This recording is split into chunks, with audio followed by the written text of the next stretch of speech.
how do American high schools compare with high schools in the Sudan? In the Sudan we study.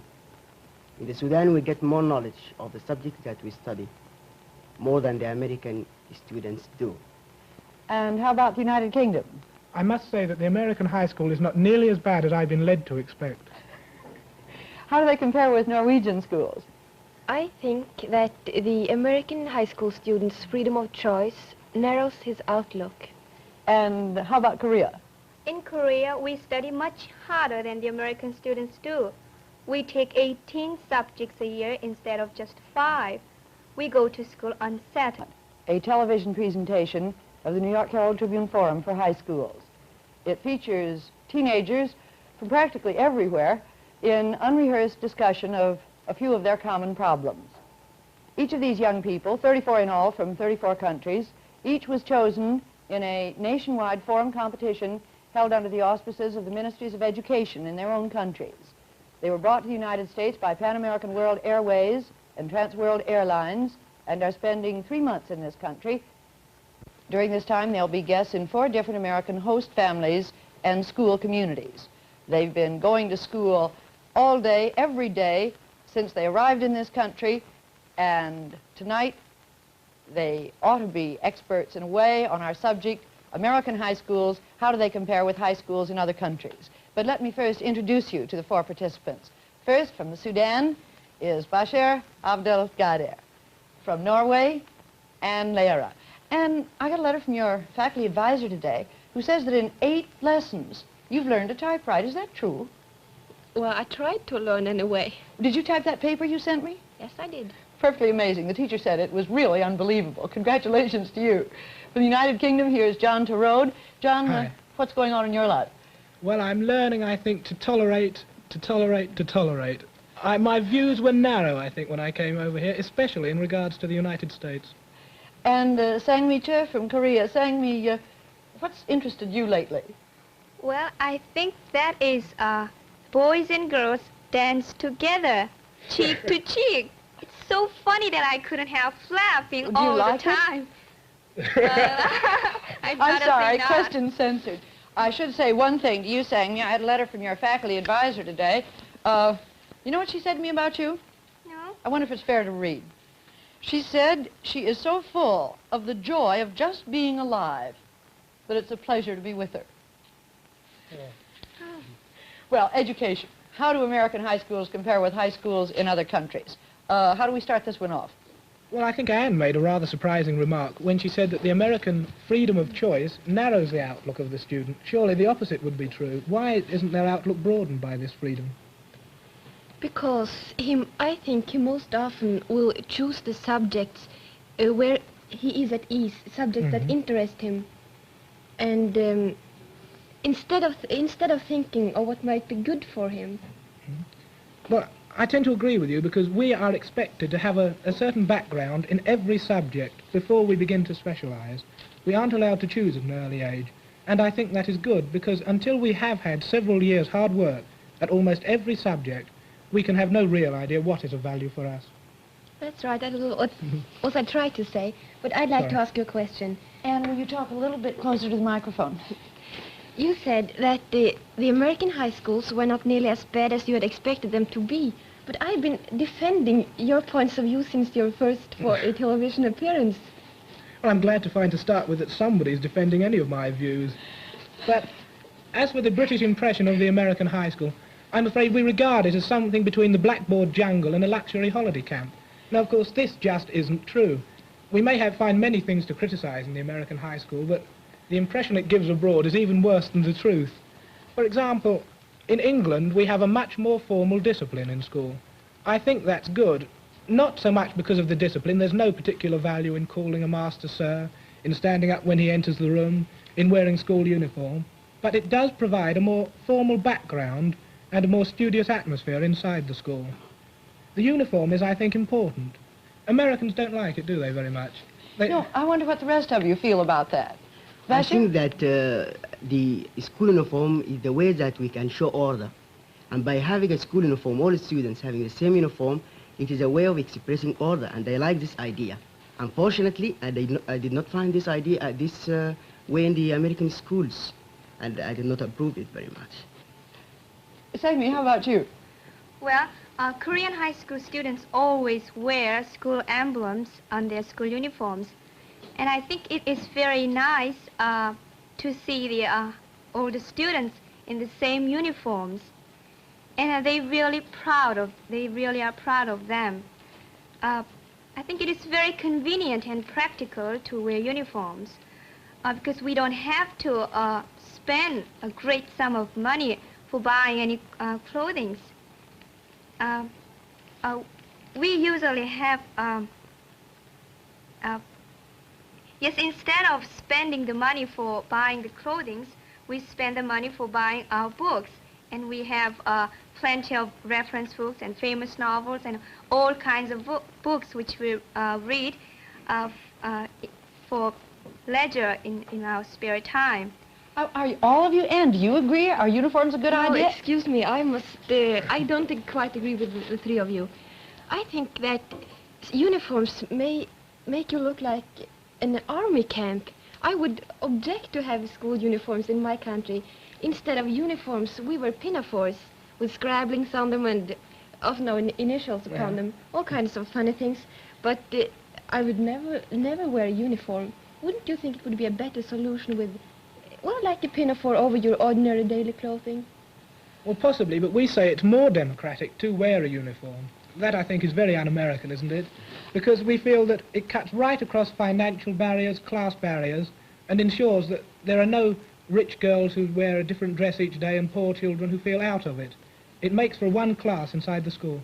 Well, that is your main point then on uniforms. You say it's more democratic. You say, Bashir, it gives more a sense of order. And you say that it doesn't cost so much and you can spend your money on books. Well, now, to move on a minute from uniforms, how are you reacting to coeducation here? I think co-education is good as far as we consider the social life of the students. I do like the idea of seeing boys and girls together in one class and in the veranda of the school, and I like it very much. But if I think a bit of the distraction that comes out of this co-education, I will not like the idea. I like co-education. I've always had co-education, and I simply cannot think of going to an all-girls school. I would feel. You don't feel any distraction about it? No, I'm used to having the boys next door and in my class and everywhere, so I think I would feel lost without them. What do you say, Sagmi? Well, I myself prefer the co-educational system to the separate system. But in Korea, we have not been approving of the co-educational system. So, I thought you had it in grade school. Oh, yes. And in college, too, don't you? Yes, that's co-educational. And in elementary school, too. It's just in high school that you don't have it? Just in high school. Oh, it seems peculiar. We have the same thing, Ms. Warren. We have it in college, and we have it in some of the elementary schools. But we don't have it in the high schools. And I agree to this idea of not having co-education in this particular stage, the high schools. But surely we live in one world. I mean, in my own country, we have both co-educational schools and schools which are not co-educational. We always find that the children who've been to co-educational schools are far better balanced children and are able to behave far more naturally at the age of perhaps 17, 18 or 19, which is the most difficult period for a child. I agree with John. Can I get on to some of the more basic things relating directly to education? You made some fairly challenging statements in the beginning here. John, I want to know what you meant, really. And I haven't had from Anne, although she tried to get a satisfactory answer. What did you mean that Americans weren't quite as bad as you thought they were? In what ways? Well, I thought that they did even less work and had even less discipline than they have. But I still feel that there is too little discipline and too little hard work in the American high school. Now, I don't say that entirely I disapprove of this. I would have been very happy to have been at a school of this nature myself. It strikes me as a wonderful life. But it's a very expensive luxury, I think, for the American nation, this high school education. We in Britain, for example, segregate at the age of 11 approximately 20% of our top pupils from each year. They go to a special school which would be roughly equivalent to a college prep school over here. They are working all the time for a university course. They realize the seriousness of their study, and they're not distracted by the many children who go to school merely because the law of the land says that they shall be there. Sang-mi, tell us a little bit more about the Koreans. I was horrified when you said you take 18 subjects a week. How can you? Well, they are the Korean, first of all, and English, and either German or French. We can choose one of them. And we study mathematics, including algebra, geometry, trigonometry, and we study calculus too in high school. And we study history and geometry, and we study civics, well, and so forth and so on. Sciences, 18 subjects a year. Yes. Well, now, how can you learn anything about 18 subjects? I should think that 4 or at most 5 would be the limit. Well, we study different subjects every day. Was that a good idea? Yes, we have it in the Sudan, I think. We have in Sudan, but we haven't 18 subjects. We have about 12 subjects a year. And every day we study different subjects. Well, I'd like to hear a defense of why this is a good idea. It seems strange to me. Shall I take it? If you will. Fine. Well, what we believe is that by having a large number of subjects going at one time, instead of taking subjects for 1 year and then dropping them, we are developing the education right the way up. In America, I found a lot of children say, oh, well, we have to take, 1 year's chemistry and so many years of this to get into college, and therefore we take it, forget about it, we get our credit marks, and it's gone. But in England, if you're developing all your subjects up, right the way up, you are holding on to them, and you're holding your education together as one single entity. That's right. That's quite true in Korea. In my country, oh, excuse me. Go ahead, Anne. In my country, we have a fixed curriculum set up by the Ministry of Education for all high schools.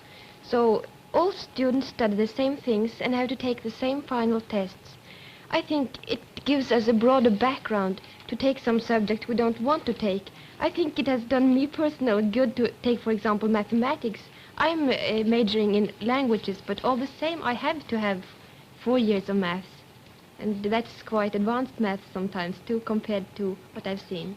Well, why wasn't it a waste of time if you're going into languages and not science?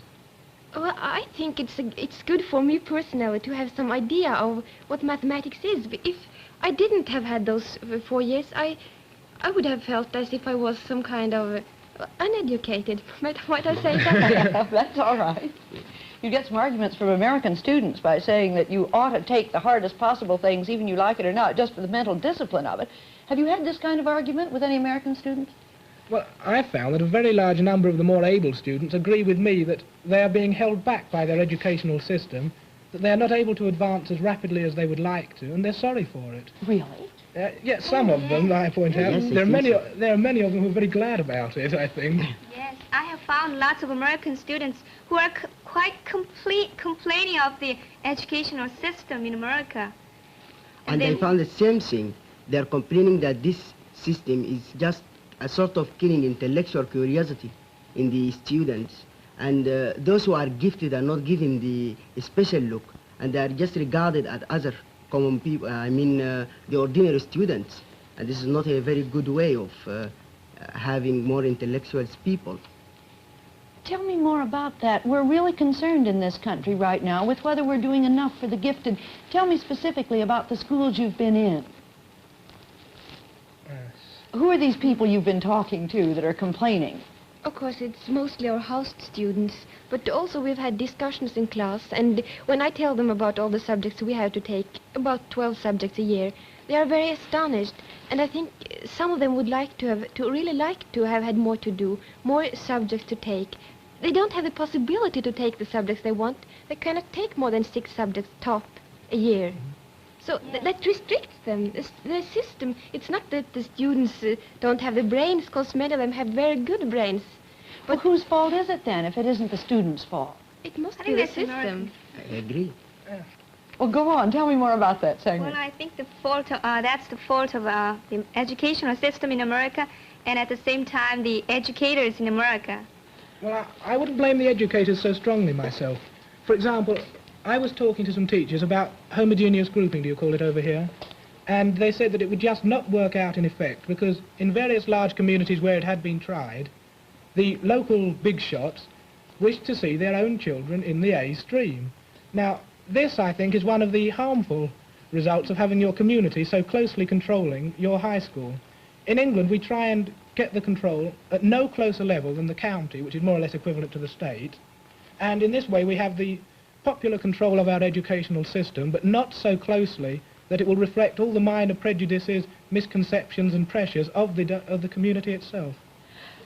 You're getting right at the heart of the philosophy of American education here. How do you defend your system when Americans say that the only way to keep schools free is to have local control, and that we wouldn't for anything let the national government control schools? I think I would suggest to separate the schools. In my country, a high school is a school that basically deals with academical subjects. We have secondary schools for vocational training. And I think it's better for both kinds of students, those who are especially interested in academical subjects, as well as for those who want a more technical or vocational training, to be separated on an earlier level. Have you tried that argument on Americans? I have, and many of them agree with me, especially the students. Now, what surprised me is that many Americans have said that it's undemocratic to divide children up according to ability. But it strikes me as being essentially undemocratic to attempt to hold children of ability back, or at least, if not consciously to attempt to hold them back, at least make it difficult for them to progress. I mean, this to me is a very negation of democratic education. I agree with John. I agree with you very much. They said that it is a democratic thing to keep all the students, those who are gifted and those who are ordinary, in the same way, and not to treat them especially. I can see it from the American classes. I cannot guess who is the gifted boy, but if in my class in the Sudan, I can see from the behavior of the teacher who is the best boy in the class. Here in America, I can't see it, and I can't see who is good and who is bad. And I think it is not a democratic way of just killing this, as I said, intellectual curiosity of the students. I think it is better to make the intellectual curiosity of the students exist in their minds so that they can work harder. Would you then say that it's the fault of the teacher that the American high school students don't have, well, that they don't are not so advanced as in I think the fault is not the fault of teachers only. It may be fault of the system, the fault of the teacher, and the fault of the system and the teacher together, I think. Well, and nothing of the student. Yes, John, what do you want to say? Well, I was going to say, many of the teachers I've spoken to are aware of these shortcomings, and they're trying hard to reform them. I think, though, the opposition is coming to a great extent from the elected school boards and, as I said, the local communities who have the schools so closely under their thumbs. They're the people who, I'm afraid, will never give in, the people who can rule from ignorance, because no argument is going to convince such people. John, did you really talk to people who had tried this grouping and whose communities had forced them to abandon it? Not had forced them to abandon it, but they said that there was so much pressure from people with local influence as to why their own children were not in the highest groups, that it just became a farce attempting to run it, and that people had to gradually drop out of the homogeneous grouping again. But how do your countries work? Is there no pressure from parents when a student gets a higher grade on an exam and therefore goes into another kind of school? Oh yes, we have this pressure, but by running our schools from the county level, essentially, we ensure that a complaint will be filtered up and it will filter back again, and that people's tempers will be cooled down, and that local pressure directly just doesn't exist at all. Now, let me shift gears here just a moment. If I've understood you up to now, you've been saying that the American students don't use their intellectual curiosity as much as they could, they don't use their brains as much as they could, and they would actually like to be using them a little bit more. You're saying that your education up to now has been better than the Americans, right? I think so. All right, now you're here in a foreign country. You've got good minds, granted. Nobody with a good mind can come to a foreign country and not get some new ideas or begin at least to think in new ruts. Tell me what's been happening to you up here since you've been here. Anything interesting at all going on? Any new ideas? Yes. Of course, I was observing the life around me, and I can see from the behavior of the people what sort of people they are. I have been impressed by many of the things that I've seen in America.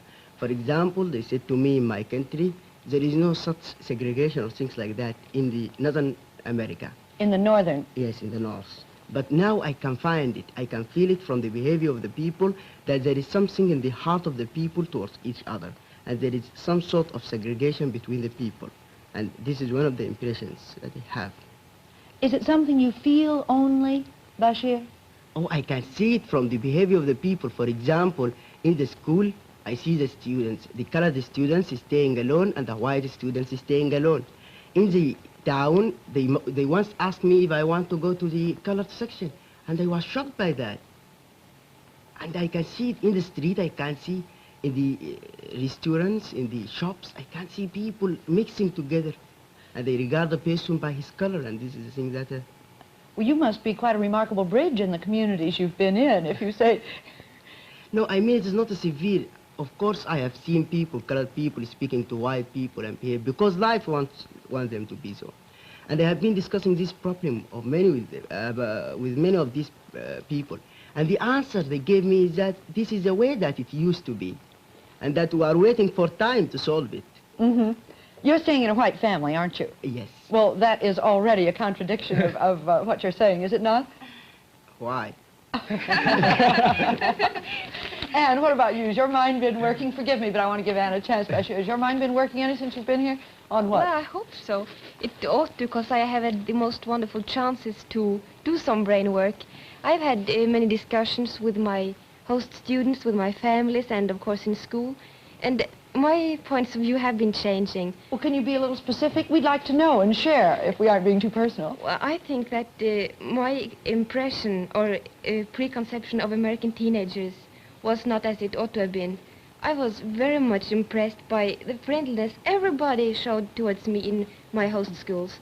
And, well, I think I also hadn't quite got the right idea of their standards in school. I think I had devaluated them. I found that they were better than what I had supposed them to be. And very many of my other ideas have been changing too. You're just tantalizing when you say things like that and don't let us know what. Let's go on to John. Maybe we can come back to you. You've been, what's been going on with you upstairs, Jay? Well, I think I've learned some very salutary lessons about the United States. You see, in England, in Europe generally, we regard America with a certain sort of tolerance and patronage.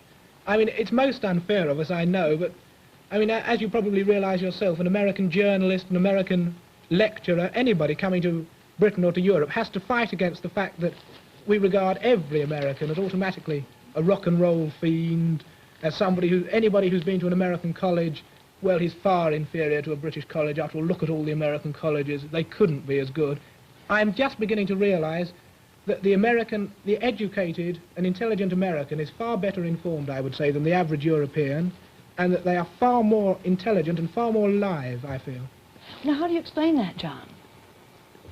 It's a difficult question. Maybe you're a new country, and that those who sort of fought through... They couldn't have got that in school. I don't think they could have done. I think possibly your colleges do a very good job, your better colleges.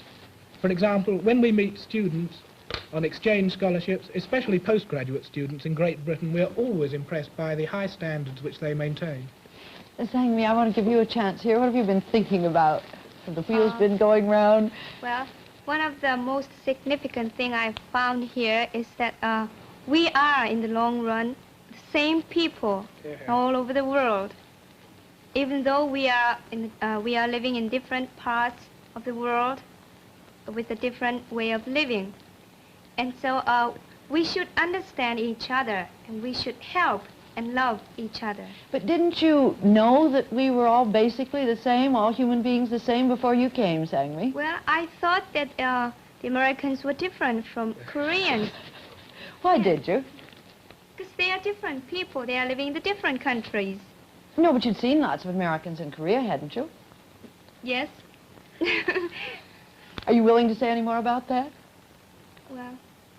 No, you aren't. And then, of course, one never sees the best side of America from an army of occupation or even from troops who are stationed in the country as friends, does one?